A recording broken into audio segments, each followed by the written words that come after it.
নাই সেদিন আর নাই, স্বপ্নের জালে বসে স্বপ্ন চিবাই।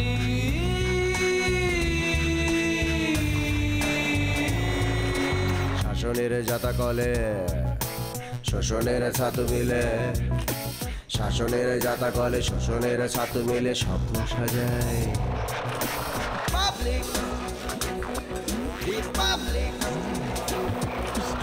আলাবোলা পাবলিক, প্রকাশকা পাবলিক,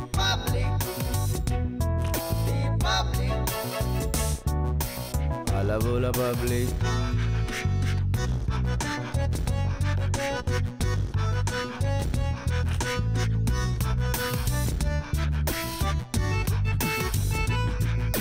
জীবনের পথ চলা নানাবিধ ছলা কলা, জীবনের পথ চলা নানাবিধ ছলা কলা, কলাটাই কালপিট মানুষের দুই পিঠ স্বপ্নে মিলাই।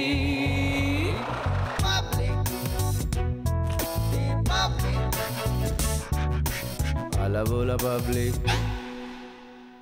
এই ছবি দেখার পরও আপনি সত্যতা খুঁজছেন? এই ছবিগুলো যদি সত্যি হয়, আমি বলছি আমি নিজে হাতে কবিতাকে বাড়ি থেকে বের করে দেব। লারা কিছুতেই চায় না যে কবিতায় বাড়িতে থাকুক। তার সঙ্গে যোগ দিয়েছে তোমার মেয়ে জলি। ওই তো ওর হাজবেন্ডকে দিয়ে এসব করিয়ে এনেছে, মানে এই ছবিগুলো বানিয়ে এনেছে। জন তাহলে লারার সাথে প্রেমের অভিনয় করছে? লারাকে ব্ল্যাকমেল করবে?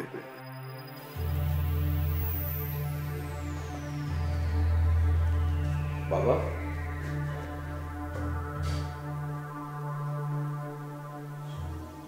লারার সাথে রনকের সম্পর্কটা ব্রেকআপ হওয়ার পর লারা মানসিকভাবে খুবই ভেঙে পড়েছে। ওর দিকে তাকানো যাচ্ছে না পর্যন্ত। কই, আমার কাছে তো সেরকম মনে হচ্ছে না। লারা তো বেশ খাচ্ছে যাচ্ছে আর বাঙালি স্টাইলে ঘুরে বেড়াচ্ছে। মেয়েটা ছোটবেলা থেকেই মাকে ছাড়া মানুষ হলো, তো এই জন্যই বলছি কথাটা। মা ছাড়া কেন বড় হলো? ওর মা কি দোষ করেছিল? বাবা, সেই প্রসঙ্গ এখন থাক। এখন বর্তমান সমস্যাটা নিয়ে কথা বলি। বর্তমান প্রবলেম তো সব সলভ হয়ে গেছে। রৌনক আর কবিতা যেসব ছবিগুলো আমরা দেখেছিলাম সব তো বড় আর্ট, জলি বানিয়েছে। তোমার মেয়ের যে প্ল্যান ছিল সেটা সাকসেসফুল হয়ে গেছে। বাবা, এসব কি বলছো? একটা অসহায় সাধারণ মেয়েকে বাড়ি থেকে বের করার জন্য ওরা কতটা নিচে নেমেছে তুমি চিন্তা করে দেখো।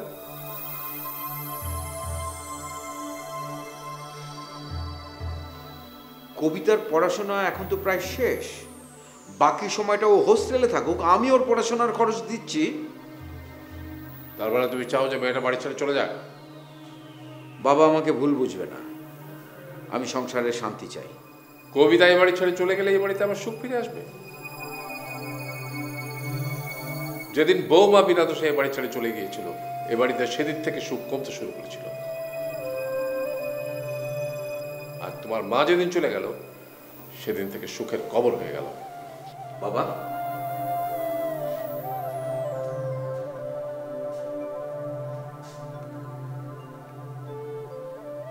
বাবা, এই জীবন আমার একদম ভালো লাগে না। কবিতা বাড়ি ছেড়ে চলে গেলে বুঝি তোমার ভালো লাগবে? তুমি মেন্টাল হসপিটাল থেকে ফেরার সময় ওকে সাথে করে নিয়ে এসেছিলে। ইউনিভার্সিটিতে ভর্তি হলো, ল ডিপার্টমেন্টে চান্স পেল। এতদিন ধরে এই বাড়িতে থাকছে, খাচ্ছে, ইউনিভার্সিটিতে যাচ্ছে আসছে। কই, আমি কি কোনোদিন ওকে এখানে থাকতে মানা করেছি? তাহলে এখন বলছো কেন? ওর কারণে আমাদের সংসারে ভাঙন দেখা দিচ্ছে। মানে? আমি চাই না কবিতা এই বাড়িতে থাকুক। আর আমি চাই না ও এই বাড়ি ছেড়ে যাক।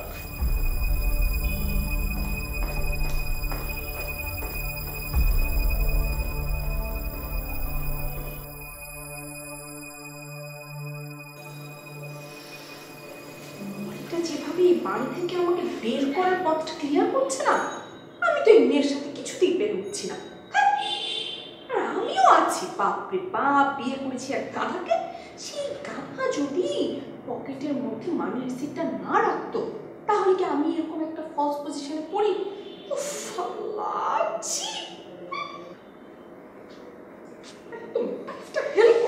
কি ব্যাপার আপা, বিয়ে করে কি বলছো? কিছুই বলছি না, তুমি যাও তোমার কাছে। আপা দেখো না কি দারুণ চাঁদ, কি সুন্দর রাতটা। বেহত। এই শোনো শোনো শোনো, দাঁড়াও দাঁড়াও, না বলছিলাম যে তোমার জামাই, তোমার ওই বোকা জামাইয়ের জন্য কিন্তু আমরা বিপদে পড়েছি। হ্যাঁ, ও যদি পকেটে ওই ডিজিটাল স্টুডিওর রসিদটা না রাখতো তাহলে তো আমি মিথ্যে কথা বলতাম না, বলতাম বলো? আর তোমার জামাইটা না আসলে একটা ছাগল। হ্যাঁ, বাবা যেই ঝাড়ি মেরেছে একটা আসে পুরো পুরো পুরো করে সবকিছু বলে দিয়েছে। প্ল্যানিংটা ছিল তোমার, অথচ শোনো, ছোটবেলা থেকেই না তুমি এমন, সব সময় সব দুষ্ট বুদ্ধিগুলো এই মাথা থেকে বের হয় আর ফাঁসি শেষ পর্যন্ত আমি এই কাঁধা মেটা। আপা শোনো, আমরা খুব মনে পড়ে তুমি না মাঝে মধ্যেই বলতে যে তুমি এই বাড়ি ছেড়ে চলে যাবে, অথচ কোনোদিন ওই চৌকাটটা পারই হলে না। আমি তো জানি যে তুমি সবসময় আল্লাহর কাছে দোয়া করো যাতে আমি এই বাড়ি থেকে বের হয়ে যাই। তোমার তাই? হ্যাঁ, তুমি জানো? তাহলে যাও না কেন? তুমি যদি এখনো যাও না, আমি সুন্দর করে ফেয়ারওয়েল দেব। সিরিয়াসলি? How come? আচ্ছা, আমি তো ভুলেই গিয়েছিলাম, মানে তোমার তো কথা ছিল এক্স প্রজেক্টের ফাইলগুলো বের করার, মানে তুমি নাকি আরো অনেক ফাইল বের করেছো। মানে রেফারেন্স দেখার জন্য আমি ফাইলগুলো নিয়েছি, পরে তো ওখানেই রেখে দিয়েছি। বুঝই তো, আমাকে এই সব কিছু দেখতে হয়, তুমি তো আর অফিসে যাও না, বিয়ের পর থেকে তো অফিসে যাওয়া ছেড়েই দিয়েছো। তাই বলছিলাম কি, অফিসটা একটু কন্টিনিউ করো, বেটার হবে। এখন থেকে না অফিসে যাওয়াটা কন্টিনিউ করো। কেন? এত এমপ্লয় কেন রেখেছি, আর তোর মতো একটা মেয়ে কেন আছে?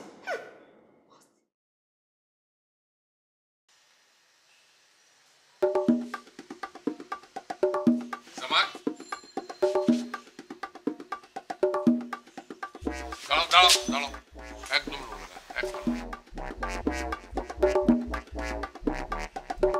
এরকম করছো কেন? এটা এখানে সেরে ফেলো। জি আব্বা, এটা তো এইখানে সারতে পারবো না আব্বা।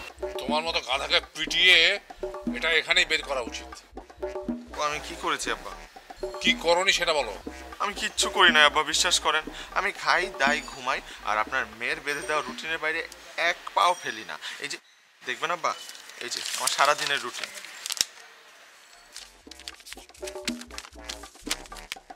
Daily routine? জি আব্বা। খুব সকালে ঘুম থেকে উঠে মর্নিং ওয়াক করবে। জি। সকালের নাস্তা খাবে, কাঁচা ছোলা, মধু, সেদ্ধ ডিম। জি আব্বা। এ তো গাধার ঘোড়ার পথ্য। অবশ্য তুমি গাধাও না ঘোড়াও না, মাঝামাঝি একটা খচ্চর। জি। গাধা। জি। জি। চুপ।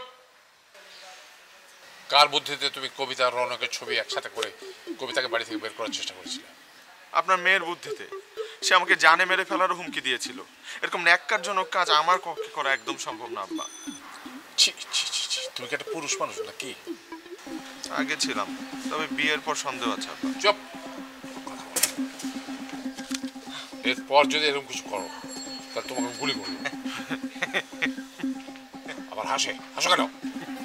আপনার বন্ধুকে তো গুলি নাই আব্বা, সেটা আমি খুব ভালো করে জানি।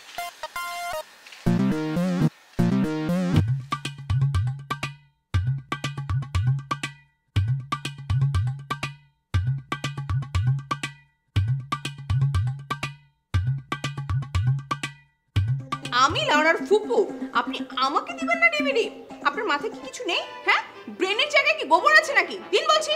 তুমি কবিতার নামে বদনাম করার জন্য রৌনককে জুড়িয়ে তার সাথে একটা ছবি জোড়া করে যে অন্যায়টা করেছো, তার শাস্তি হচ্ছে তুমি এক পায়ে দাঁড়িয়ে এই পুরো লেখাটা মুখস্থ করবে।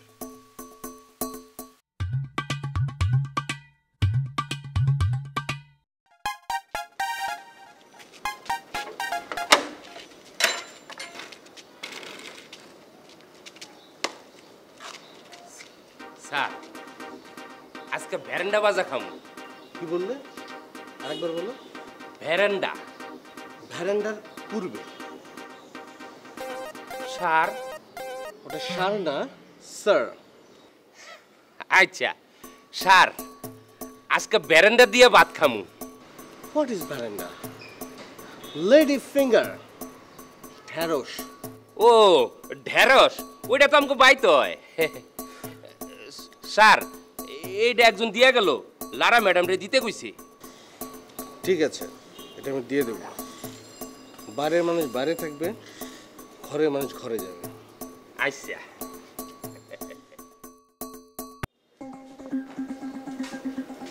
এটা কি? Madam, DVD. কার এটা? লারা ম্যাডামের জন্য একজন দিয়ে গেছে। কই দেখি, দিন আমাকে। এটা লারা ম্যাডামের নামে এবং তার খুব বিপদ, এটা আমাকেই দিতে হবে। How come? মানে আমি লাউনার ফুপু, আপনি আমাকে দিবেন না ডিভিডি? আপনার মাথায় কি কিছু নেই? হ্যাঁ, ব্রেনের জায়গায় কি গোবর আছে নাকি? দিন বলছি।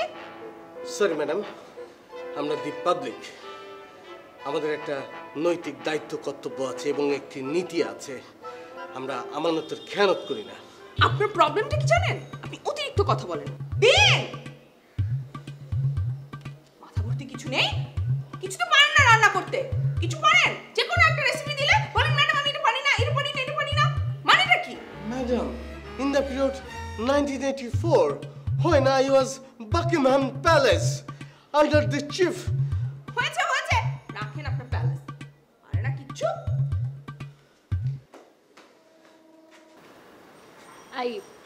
আমি রাখছি। পরে ফোন করছি। Okay bye. ফুপি কিছু বলবে? দেখো, পড়ো পড়ো। না দেখলে বিপদে পড়বে। এটা কি? আমি কিভাবে বলবো? চল দেখি প্লে করে। প্লে করে তো দেখতেই হবে কি সেই ডেঞ্জার। চলো চল। দাঁড়াও।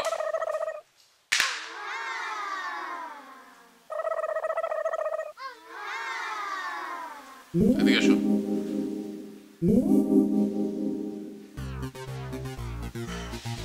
জি আপা।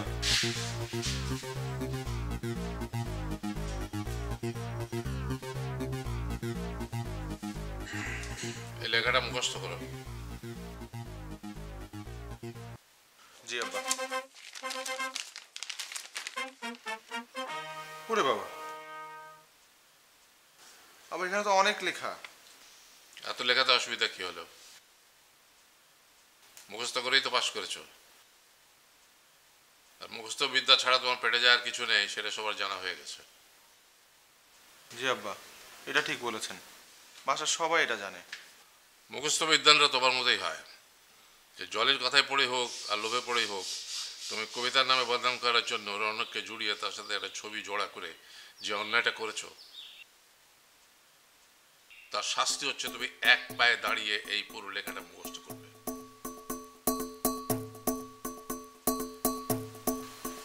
ছি ছি আব্বা, আব্বা আমি আপনার মেয়ের জামাই, আর মেয়ের জামাইকে কি কোনো শ্বশুর শাস্তি দেয়? তোমার মতো জামাই হলে দেয়। দাঁড়াও, এক পায়ে দাঁড়াও। আব্বা এখানে এক পায়ে দাঁড়ালে কেমন হয় না ব্যাপারটা? মানে বলছিলাম আব্বা, আমি তো এ বাড়ির একমাত্র জামাই, আর বাড়ির একটা ইজ্জত আছে না? মায়ের চেয়ে মাসির দরদ বেশি। বাড়ি আমার আর ইজ্জত তোমার। কথা কানে যাচ্ছে না? এক পায়ে দাঁড়াও। আব্বা প্লিজ আব্বা, লাস্ট টাইম আমাকে এই চান্সটা দেন, আমি আর কখনোই ভুল করব না। কথা বাড়ালে কিন্তু শাস্তি বেড়ে যাবে। বাড়ির সামনে নিয়ে গিয়ে জিগবাজি খাওয়াবো। সরি। গুড, নাও পড়ো। আমি একজন আব্বা এখানে কি লেখা এটা? আমি একজন গৃহপালিত স্বামী, আমার দুটো হাত আছে কিন্তু হাতে কোনো কাজ নেই, আমার দুটো পা আছে কিন্তু পায়ে কোনো স্বাধীনতা নেই, আমার দুটো চোখ আছে কিন্তু সেই চোখ, আবার লেখা ঠিক আছে তো না? আমার দুটো চোখ আছে কিন্তু সেই চোখ দুটো ভালো মন্দ দেখতে পারে না, আমার দুটো কান আছে কিন্তু সেই কান বউয়ের কথা ছাড়া কিছু শুনতে পায় না। এটা ঠিক আছে, আমার একটি মাথা আছে, সেই মাথায় বুদ্ধি বিবেচনা নেই। আমার একটা জীবন আছে, কিন্তু সেই জীবনটা বউয়ের আঁচলে বেঁধে ফেলেছি। সব মিলে আমি একজন গৃহপালিত স্বামী। মানা মেরে কেন? ও সরি আব্বা, ভুল হয়ে গেছে। ভুল হয়ে যাওয়া তো শাস্তি বেড়ে গেল। মোরগ যুদ্ধ দেখেছো? করতে পারো? জি আব্বা, দেখেছি। এখন মোরগ খেলার মতো এক পায়ে লাফাতে লাফাতে তুমি এই গৃহপালিত স্বামী লেখাটা কষ্ট দাঁড়াবে না কিন্তু। আব্বা দাঁড়ালে আব্বা 1 2 3 আমি একজন গৃহপালিত স্বামী। আমার দুটো হাত আছে, কিন্তু হাত কোনো কাজ নেই। আমার দুটো পা, আব্বা আমার তো একটা পা আছে। আমার দুটো পা আছে, কিন্তু পা কোনো স্বাধীনতা নেই। আমার আবার ঠিক আছে না ব্যালেন্স? আমার একটা জীবন আছে। এই ডিভিডিটা ওই ছেলেটাই বাড়িতে পাঠায়নি? আমারও কিন্তু তাই মনে হচ্ছে। আচ্ছা, এটা কবিতা করেনি তো? Right.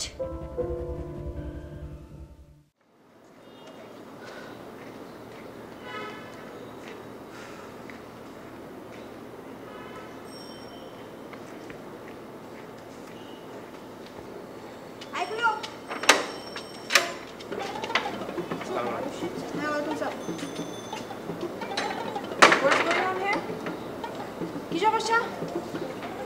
Sorry madam, I am very upset. Upset কেন? আপসেট কেন? জলি ম্যাডাম আমাকে প্রচণ্ড অপমান করেছেন। কে অপমান করেছে? জলি ম্যাডাম, একটি সাধারণ ঘটনা, একটি তুচ্ছ ঘটনা। যাই হোক, তোমাদের তো শিক্ষা হচ্ছে আস্তে আস্তে। না বোধ। আচ্ছা যাই হোক, এখন বলো কি সমস্যা, কি করেছে আর কেন তোমার এত মন খারাপ? একজন একটি ডিভিডি লারা ম্যাডামের নামে দিয়ে যায়, সেটা আমি জলি ম্যাডামকে দিতে চাইনি। এটাই আমার অপরাধ। না না না, দিস ইজ নট ফেয়ার। জলি কিসের জন্য লারার ব্যক্তিগত জিনিস দিতে যাবে? এটা তো ঠিক না, একেবারেই ঠিক না। আপনি দিলেন কেন? আপনি মানা করতে পারতেন। সেটাই তো madam, we are the people, the public. আমাদের একটি নৈতিক দায়িত্ব আছে। আমরা কিভাবে একজনের জিনিস একজনকে দেই? কেন, আপনার সাথে খুব খারাপ ব্যবহার করেছে? জি ম্যাডাম, আমি জীবনে সব সহ্য করতে পারি ম্যাডাম, কিন্তু আমার রান্না। তাও তো খুব খারাপ কাজ করেছে। ঠিক আছে, ব্যাপারটা আমি দেখছি। আপনি টেনশন নিয়েন না। আর আরেকটা কথা, আপনার এই যে দায়িত্ব জ্ঞান নিয়ে এরকম সচেতনতা, ভেরি গুড, ভালো লেগেছে।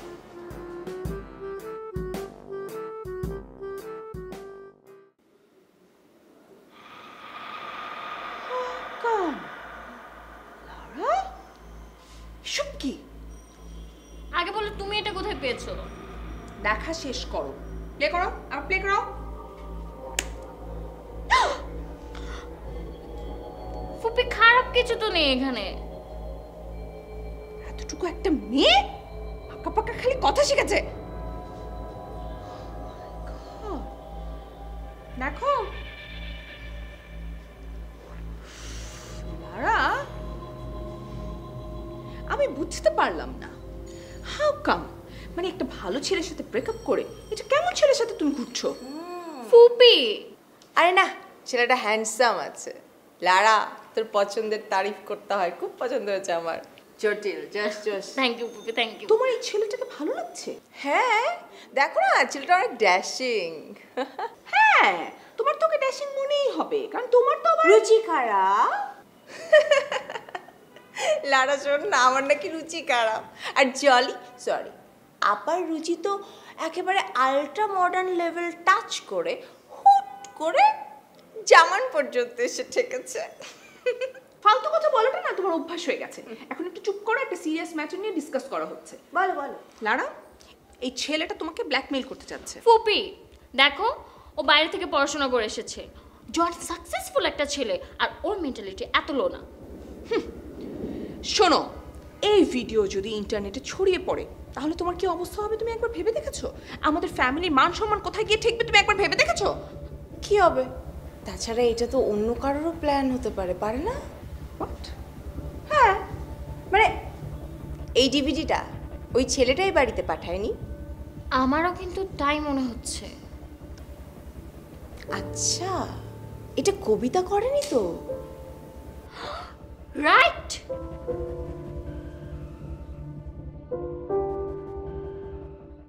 শুনো, একবার শুধু তুমি বলো এই ডিভিডিটা কবিতা তোমাকে দিয়েছে, তুমি যা চাবে তাই তোমাকে আমি দিব। আমার দুটো চোখ আছে, সেই চোখ ভালো মন্দ দেখতে পারে না। আমার দুটো কান আছে, সেই কান বউয়ের কথা ছাড়া কিছু শুনতে পারে না। এই করলা জুসই খেতে হবে। খাবেন কি খাবেন না এটা আপনার ব্যাপার স্যার। বিরক্তিকর, এদেরকে তাড়াতে পারলেই বাঁচি। আশ্চর্য, একটা কথা বোঝে না। আসছি। আমি এ বাড়ি ছেড়ে দিলেই তো তুই খুশি?